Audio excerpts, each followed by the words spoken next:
নতুন একটা ভিডিও নিয়ে হাজির হলাম। শুটকি, কাঁচামরিচ, পেঁয়াজ, রসুন কুচি এবং এখন চুলায় দিব।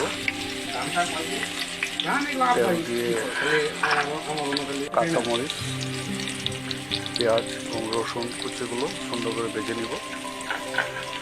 তারপর আমি আলাদা করে মশলাগুলো পানি দিয়ে গুলিয়ে নেব।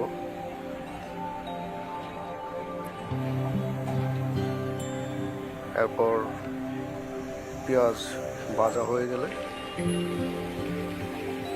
কুলানো মশলাগুলো এখানে ঢেলে দিব। তারপর সুন্দর করে মশলাটা ভাজা হয়ে গেলে তারপর শুটকি দিয়ে দেব।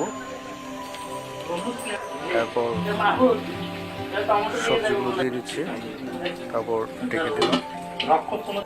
কিছুক্ষণ পর তরকারি হয়ে গেল।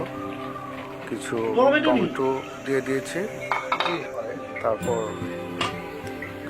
তরকারি রেডি হয়ে যাচ্ছে। এখন খাবার উপযোগী হয়ে গেছে। সবজি পরিবেশন হবে, একটু নামিয়ে দেন, একটু পরে নামিয়ে নিচ্ছি। ভিডিওটি ভালো লাগলে লাইক কমেন্ট শেয়ার করবেন। আল্লাহ হাফেজ।